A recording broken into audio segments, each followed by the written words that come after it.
Aprende sobre el siglo XX. ¿Te gusta la historia? Quédate con nosotros y entérate de los sucesos más importantes que se llevaron a cabo durante este siglo. Bien, hola a todos. Sigue el episodio número 6 respecto a las corrientes artísticas por nuestra compañera Laisa Jiménez. Muchísimas gracias, Anita. Bueno, esperemos que en esta temporada del siglo XX hayan podido retroalimentarse y conocer más sobre todos los sucesos que ocurrieron en este siglo XX. Y pues ya llegamos a la parte final de esta temporada. En lo personal me gustó demasiado aprender más. Creo que son temas que no nos hemos dado cuenta cuánto han impactado a cómo nos encontramos hoy en día. Y bueno, finalizaremos con las distintas corrientes artísticas que nos llenaron de expresionismo, de manifestación y obviamente pues de mucho, mucho arte. Y bueno, empezamos con el Art and Craft. Va a ser un poco difícil, pero quiero que cada que les hable sobre estos temas se lo imaginen y si pueden lo consulten. Es un poco difícil porque es un podcast, es más auditivo, pero sí me gustaría que busquen cada una de las corrientes para que entremos en contexto. Y bueno, el Art and Craft, quisiera empezar con una frase que es de William Morris y dice: no tengas nada en tu casa que no sepas que es útil o que no consideres bello. Y bueno, básicamente el Art and Craft surge no solo como un movimiento estético, es lo paralelo al modernismo, que era lo que nos estaba contando Anita en nuestro episodio pasado. También surge como una reivindicación de la dignidad del ser humano frente a la alineación de la revolución industrial. El movimiento Art and Crafts nace en Inglaterra victoriana y está muy marcado por la personalidad de su principal impulsor, que es William Morris. Él es, fue arquitecto, diseñador, escritor, poeta, artista multidisciplinar y un activista político.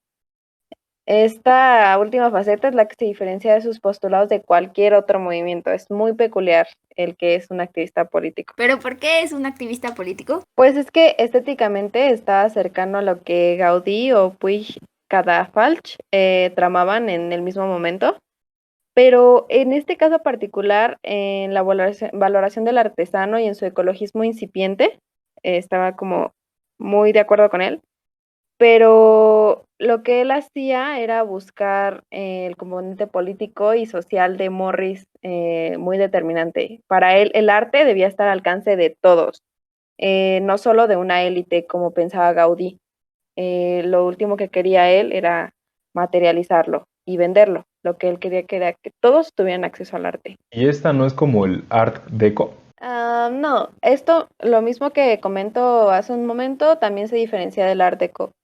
En el foco de Morris están las clases populares que alimentan la revolución industrial. Rompe totalmente con otro axioma, que es que para ellas pues confecciona elementos de una belleza delicadísima y el arte para combinar la desesperanza y los sombríos dolores existenciales. Esto es una revolución de arte libre y para todos. Jaume Plensa lo explica de esta manera. Siempre me impresionó que Pau Casals, un hombre muy comprometido políticamente, creía que había que llevar la cultura al mundo obrero, pero no iba ahí, y hacía una instalación con llaves inglesas y monos de trabajo, sino que iba ahí y hacía un concierto de Bach. Es mucho más radical y transformador, mucho más políticamente importante insistir en la belleza. Bueno, creo que es un arte que es muy importante que lo veamos, porque es la base de las corrientes artísticas que siguen más adelante. En los años 1890 y 1914 surge el Art Nouveau. Es el arte modernista del que nos habla Anita. Este es un movimiento artístico y decorativo internacional. Se desarrolla en 1890 y 1914 aproximadamente. Este arte nuevo, como su nombre en francés lo dice, se trata de un estilo original, juvenil y moderno. ¿En qué se destacó? Se destaca principalmente en todas las artes, abarca en todas. Se destaca especialmente en la arquitectura y las artes aplicadas. Los antecedentes del Art Nouveau pueden encontrarse en el movimiento inglés Arts and Crafts, el que les mencionaba hace un rato. Pues recordemos que revalorizaba la artesanía tradicional y la naturaleza en contra de la creciente industrialización. Pero el Art Nouveau valoraba las artes aplicadas, la naturaleza, y también aprovechaba los materiales y técnicas disponibles en la era industrial para crear un estilo moderno. La importancia de este movimiento reside en que fue el último en abocarse a la observación de la naturaleza y el primero en abrir un vínculo con la era industrial. Esto no solo cierra el siglo XIX y abre el siglo XX, sino que también prepara la transición entre dos eras artísticas totalmente distintas. Algunas de sus características es la inspiración en la naturaleza, el dominio de la línea ondulante, la simetría, el dinamismo, el eclecticismo y la riqueza ornamental. ¿Pero arquitectura? Sí, en cuestión de la arquitectura modernista, tiene un punto de partida en el diseño y la ejecución de la casa de Víctor de Horta. Por eso es que quiero que lo investiguen todo para que se vayan dando la idea. Este es un arquitecto belga que revitaliza el diseño en finales del siglo XIX. Esta casa destaca por su vitalidad y libertad estética. En este tiempo, los arquitectos volvían a tener atención sobre las formas geométricas que estaban presentes en la naturaleza, como figuras hiperboloides, helicoides, paraboloides, entre otras.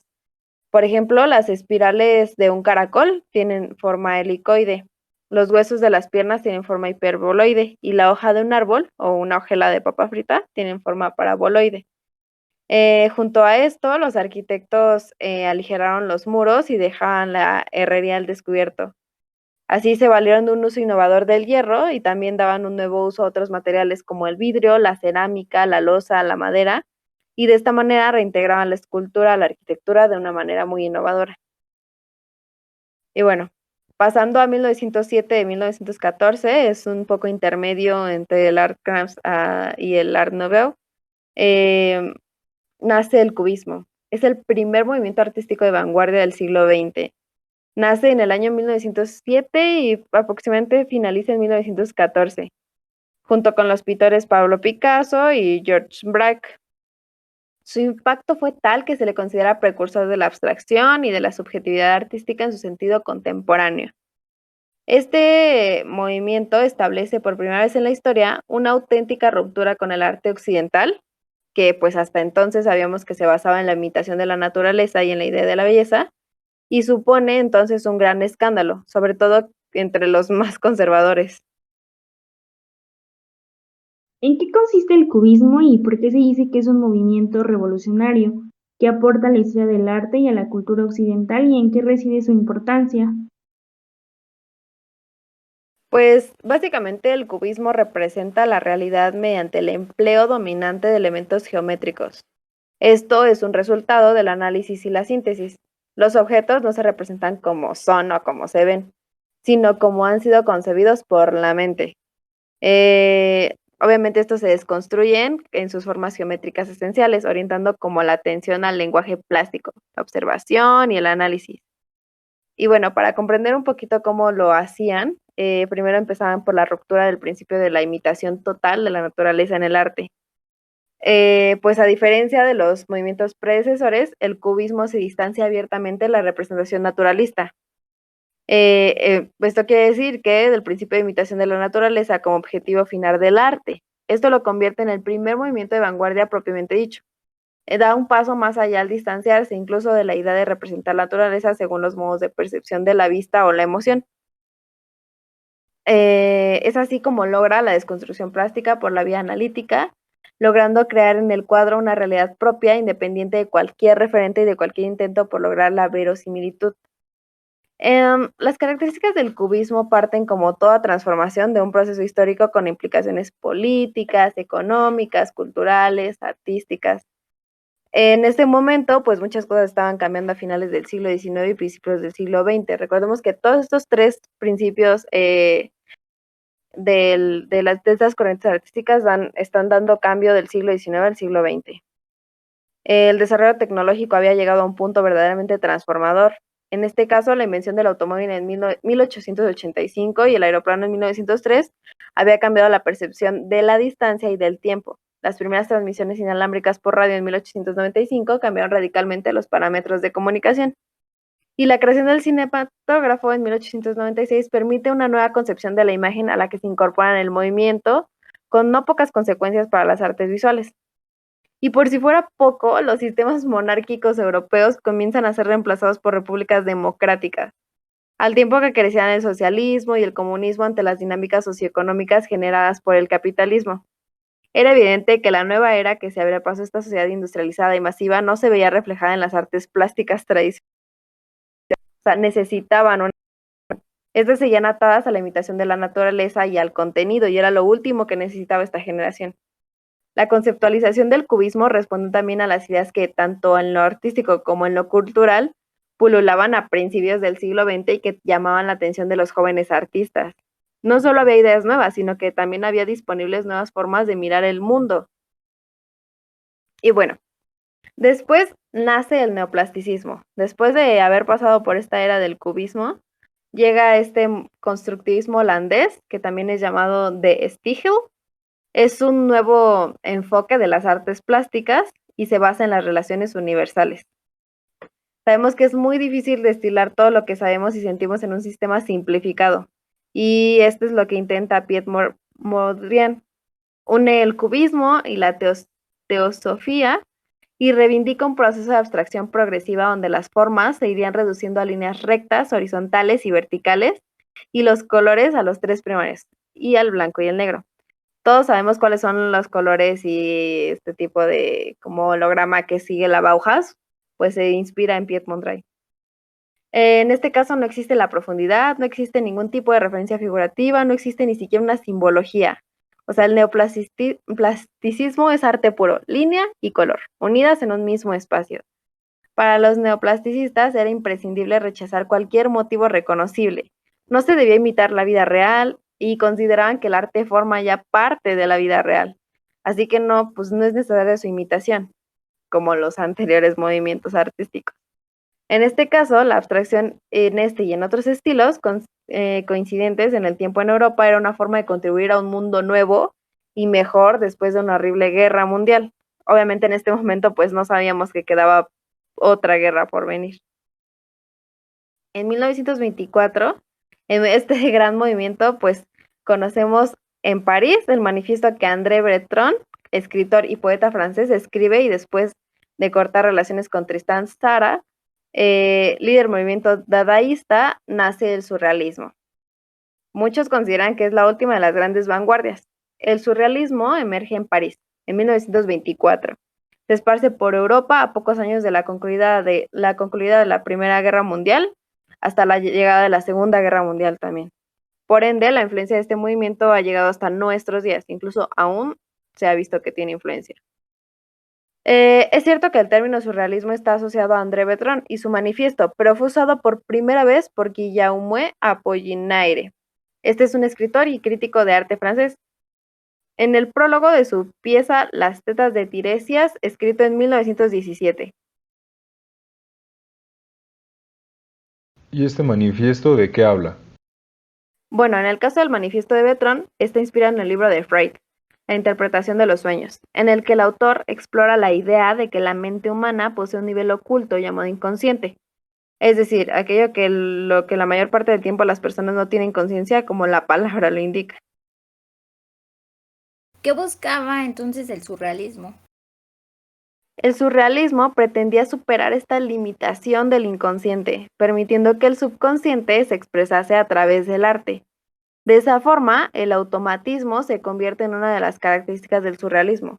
Esto en defensa de la expresión artística sin límites y sin el control de la razón.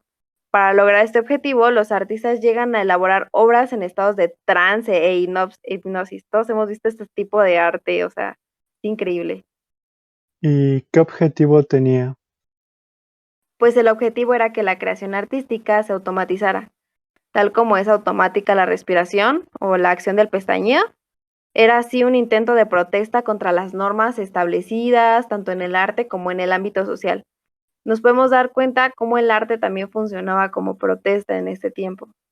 Los surrealistas creían que la creatividad que nacía del subconsciente de un artista era más auténtica e incluso más poderosa que la derivada de la conciencia. También estaban interesados en explorar el lenguaje de los sueños, que creían que revelaba los sentimientos y deseos ocultos. Recordemos que después de las primeras corrientes artísticas, ahorita lo último que buscaban era la imitación. Lo que querían era ser auténticos y originales. Y bueno, Ya que estamos en este tema, conociendo distintas corrientes, pues entramos a qué es el arte abstracto. En este caso, el arte abstracto o arte concreto es aquellas expresiones artísticas basadas en elementos como la línea, el punto, el color y el material como lenguaje autosuficiente e independiente de la reproducción de objetos reconocibles, es decir, del figuratismo. A lo largo de la historia podemos reconocer elementos abstractos en las expresiones plásticas. Regresamos al neoplasticismo, al cubismo. Pero en este caso el arte abstracto como corriente solo aparece en el siglo XX. Y es cuando surgen una serie de movimientos que se agrupan bajo el nombre de abstraccionismo. Entonces, ¿qué nos expresa el arte abstracto? Pues el arte abstracto o abstraccionismo reúne un conjunto de movimientos diferentes entre sí. Y aún así podemos resumir algunas características fundamentales compartidas. Renuncia al figuratismo o naturalismo. Ya sabemos que estamos en contra de la imitación. El arte abstracto busca prescindir a representar objetos reconocibles o eso no quiere. Atesta un golpe contra la tradición occidental que hasta el siglo XIX se basaba en la imitación de la naturaleza. Seguimos buscando cosas originales. Aquí lo protagónico son los elementos plásticos. En el arte abstracto, el protagonismo lo tienen los elementos plásticos en sí, sobre los cuales se carga todo el peso significante. La línea, el punto, el color, el plano, la geometría, ya sea la plana o la espacial, el material, la composición, todo eso son el foco de interés del artista. Y no tanto los recursos para referir elementos externos a la obra. También el espíritu contemplativo, centrado en lo estético, en este caso, promueve un espíritu que, ante las formas artísticas, una contemplación capaz de apreciar y acoger la dimensión estética de una obra como un valor autosuficiente. Y también, pues, obviamente, buscan la liberación del arte respecto al tema. Buscaban eliminar el referente al renunciar a la representación de objetos. Esto quiere liberar al arte de la subordinación al tema. Afirma la posibilidad de que sea valorado con absoluta autonomía. Deja atrás la idea de trascendencia artística asociada a los grandes relatos. Ya sabemos, la religión, la mitología, historia, e incluso las narrativas psicológicas en algunos casos. ¿Cómo nació el arte abstracto? Y bueno, el origen del arte abstracto suele fijarse en el año 1910 con la aparición de la obra primera acuarela abstracta del pintor ruso Vasily Kandinsky, o Kandinsky. Pero no puede decirse que él haya sido el primero en explorar la abstracción. En realidad era un interés que se compartía en ese tiempo. Obviamente no estaba definido como que era abstracción en ese momento. ¿Cuántos tipos de abstraccionismos existen? Pues son varios, pero algunos que les puedo mencionar son abstracción lírica, que es como abarcar todos los estilos que utilizan elementos libres, sin procesos escritos, ni geometría, ni matemática, ni nada. Otra es la abstracción geométrica, que se basa más como en la racionalización geométrica y de matemática de las formas. Decía Víctor Gildés en su libro Aproximación y Comprensión del Arte Contemporáneo que respondía a precisas estructuras lógicas y calculadas. Y pues básicamente esas son las que les podría decir. Y bueno, después de esto, en 1955 nace una de las corrientes que creo que a mí más me gusta del siglo XX, que obviamente creo que es la que más conocemos todos, es el pop art o el arte pop. También nos habló de Lana en su capítulo. Y bueno, aquí quiero citar a Andy Warhol. Un artista es alguien que produce cosas que la gente no necesita tener, pero que él, por alguna razón, piensa que sería buena idea darles. Pues aunque no lo pueda parecer el pop art, no es un movimiento tonto, o sea, a mí me encanta el pop art.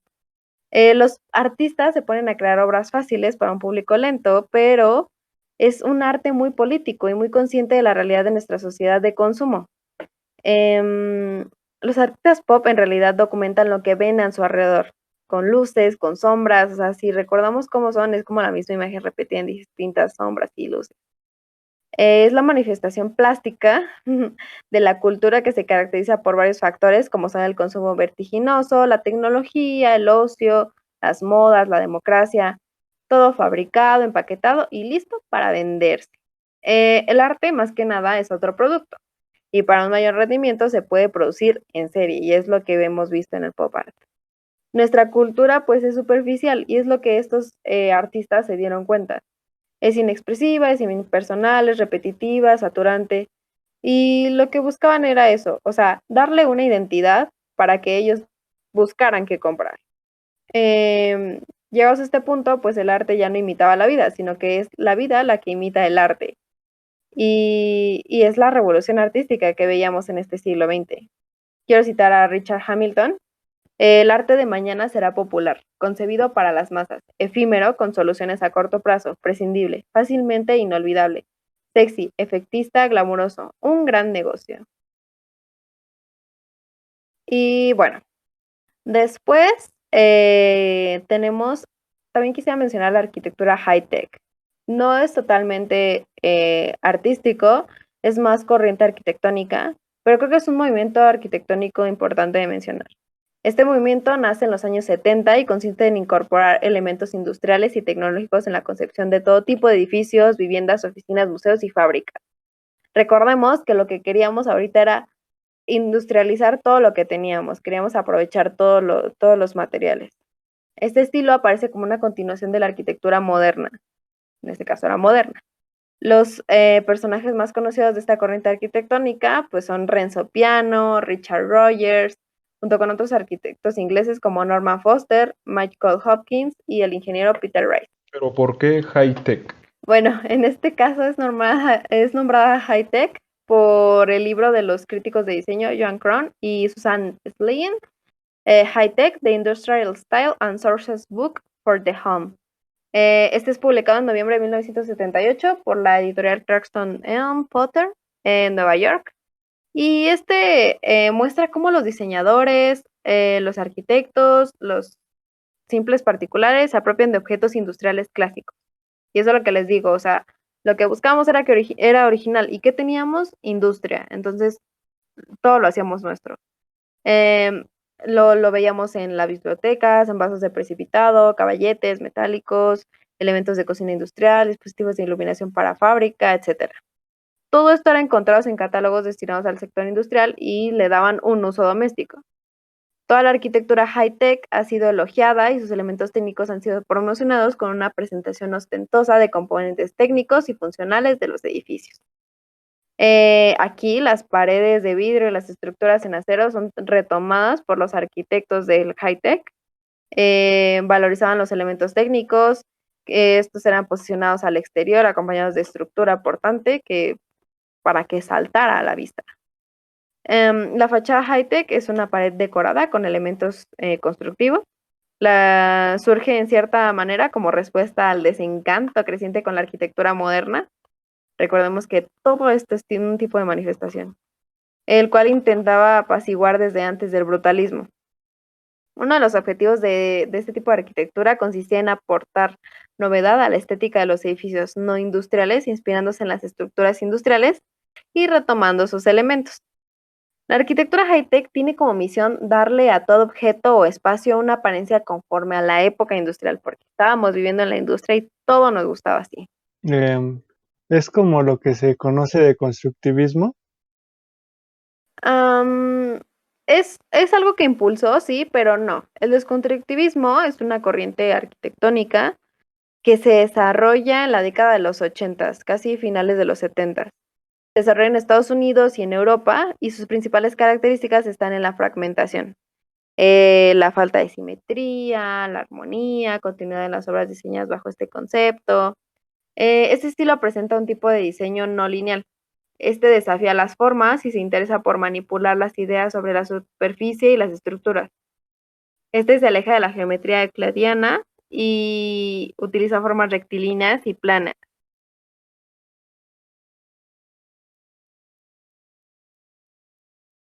Los edificios con este diseño tienen una apariencia visual que los hace ver muy singulares y muy sobresalientes, eso sí.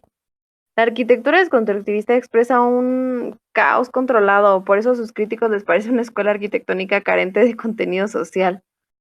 Algo así como un tipo de arte por el arte.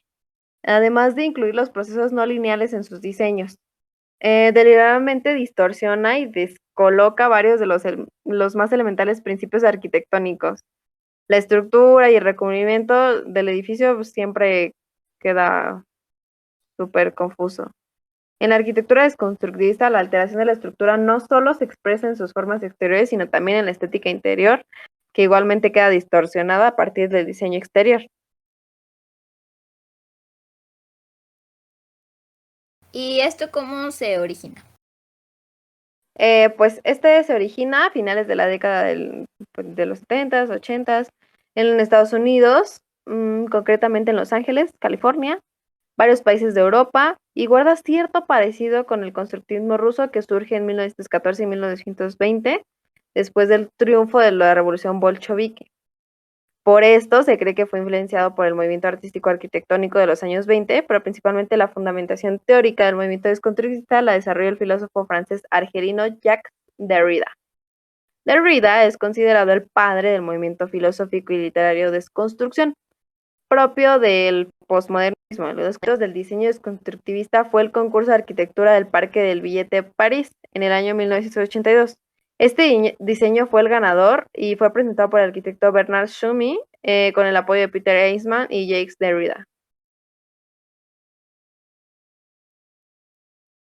Y tengo una duda, supongo que conoces el transvanguardismo. ¿Qué es esa corriente? Bueno, en el caso del transvanguardismo, la transvanguardia es la versión italiana del neoexpresionismo. Este pues describe a un movimiento artístico que se traslada por medio de Italia y otros lugares de Europa occidental. Este es entre los años 70 y 80, igual, al mismo tiempo. Esto significa más allá de la vanguardia. Esta corriente nace como un rechazo a la expansión del arte conceptual, que obtuvo en numerosos medios de expresión a través de la reintroducción de la emoción y la reactivación de la pintura. Este movimiento artístico marca un punto de inflexión de regreso a las imágenes míticas, a este arte figurativo que en ese entonces pues, es redescubierto. Los artistas transvanguardistas se caracterizan por una selección subjetiva en que los artistas convierten en un lenguaje pictórico clásico. Acuden a temas mitológicos tradicionales, como es el Minotauro o el Cíclope, y a temas heroicos con gran expresividad cromática. Además, en este tipo de corriente se realizan obras generalmente figurativas. Esto es con referencias iconográficas, con afición por lo fragmentado. Pero bueno, el término transvanguardia se acuña en el año 1979 por el crítico italiano Achille Bonito Oliva. Esto para definir y agrupar una serie de artistas y pintores italianos que también fueron los principales representantes de esta corriente artística. Algunos de ellos son Sandro Chia, Enzo Cucci, Francesco Clemente, Nicolás de María, Mimo Palladino y Horacio de Sosa Cordero. Este movimiento surge en reacción contra los artistas del arte povera. Este es un movimiento predecesor de moda hasta entonces en Italia. La transvanguardia discurría del regreso a la alegría y a los colores de la pintura tras varios años de dominación del arte conceptual. Su principal influencia resulta del manierismo, así como del Renacimiento y el Barroco. A pesar de que pues rechazan la vanguardia, adquieren elementos de artistas del siglo, especialmente de las vanguardias históricas. El resultado pues es una combinación indiscriminada de temas y estilos pastiche. El artista transvanguardista resalta por su individualismo. Al contrario de la vanguardia, esta corriente no busca influir en la sociedad, ni tampoco hacer una crítica, ni ocasionar una transformación del arte, nada. Este transvanguardismo se caracteriza porque se emplean técnicas y gamas cromáticas variadas. Este es colorido contrastante y gusto por el ritmo curvo y ondulante. Seguimos con esa línea. Grandes formatos tomados del informalismo y carácter decorativo de la pintura por medio del uso de signos abstractos o figurativos repetidos en diferentes partes del cuadro. También favoritismos por el óleo. También es frecuente la mezcla con otras técnicas, que es acrílico, pinturas industriales, temple, acuarela, fresco. Y también los temas desarrollados son variados. Comprenden desde retratos y paisajes, ya sea rurales o urbanos, hasta escenas tomadas de una iconografía que vincula con el propio arte primitivo. Y pues creo que eso es todo lo que podría cubrir del arte en el siglo XX. Creo que es algo muy importante para conocer el cómo esto fue inspirándose uno al otro y cómo nos ha inspirado también al arte actual y contemporáneo que vivimos hoy en día. Y pues nada, amigos, espero que les haya gustado mucho. Creo que fue un tema muy interesante. Y pues nada, muchas gracias por dejarme este espacio. Y ya. Gracias a ti, Lai, por explicarnos estos temas. Gracias, Lai. Sí, gracias. Gracias Muchas a ti. gracias. Sí. Gracias.